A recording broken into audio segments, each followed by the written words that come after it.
আসসালামু আলাইকুম। আজকে যাচ্ছি তো আমাদের নদীতে মাছ ধরতে। জাল পাচ্ছিল, তো সেই জাল চাইতে যাচ্ছি।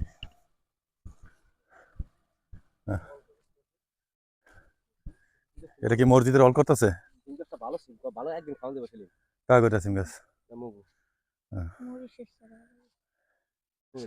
আমরা এই যে নদীতে এখন মাছ, এই যে জাল পাচ্ছে, ওই জালে কি কি মাছ পাই দেখাম আপনাদের।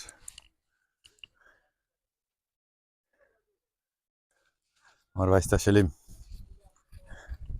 সেলিম সর্দার। সেলিম, কত মাছ পাওয়া যাবে আজকে? অনেক, কইতে তো পারে না। যে মাছ যদি মাছ আপনাদের লাগে, দেশি শিং মাছ, কই মাছ, তাহলে সেলিমের সাথে যোগাযোগ করবেন। 1200 টাকা কেজি, আপনাদের 600 টাকা কেজি দিবে। দিবে না 600 টাকা? হ্যাঁ তো হ্যাঁ বলছে 600 টাকা কেজি দিবে। ঠিক আছে। ওই যে একজন মিরাজ সর্দার চলে যাবে 30 তারিখে বিদেশে, অথচ একটা দিন একটু স্থির থাকে না। এখন আছে গরুর ঘাস কাটতে। হ্যাঁ, ও চলে গেলে যায় ঘাস কাটবে কিনা। এটা কিন্তু নদীর ভিতরে, নদী কিন্তু শুকিয়ে গেছে, দেখেন নদীটা শুকিয়ে গেছে। এই নদীর, আমি কিন্তু নদীর মাঝখানে। ঠিক আছে,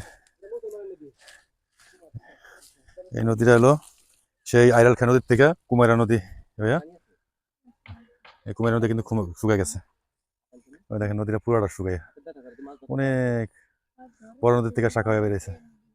এটা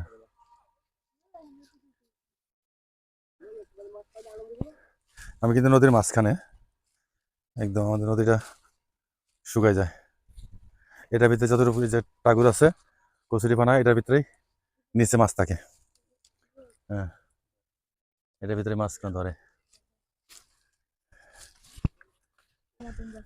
চকের মধ্যে আমাদের সেলিম সর্দার দেখেন কত সুন্দর মিষ্টি কুমড় গাছ লাগাইছে। হ্যাঁ, এই যে টমেটো গাছ লাগাইছে, এই যে বেগুনের চারা লাগাইছে। এটা চর।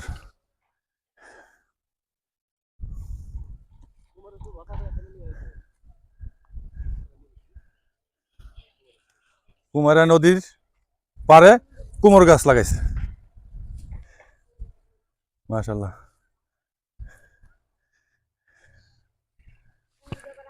এই দেখেন, এই যে নদীর দিয়ে জাল পাচ্ছে। তবে এটা ঠিক নাই, চানা জালরা আমাদের দেশের মাছগুলো সব ধ্বংস হয়ে গেছে। প্রত্যেকটা এলাকায়, বরিশাল, জয়সর দেখলাম, মাদারীপুরের সমস্ত জায়গায় চানা জালরা, ঢাকাতে, নারায়ণগঞ্জ, সমস্ত জায়গায় এই চানা জালরা বাইরেই মাছগুলো শেষ করছে। ঠিক আছে, শেষ। জীবনের তরে মাছ চোখে দেওয়া লাগবে না। ঠিক আছে, অবস্থা দেখেন। সকালবেলা জালের থেকে মাছ ধরে আছে, ওরে দেখা অবস্থা, পিজ্জা পুরা শীতের মধ্যে কি অবস্থা।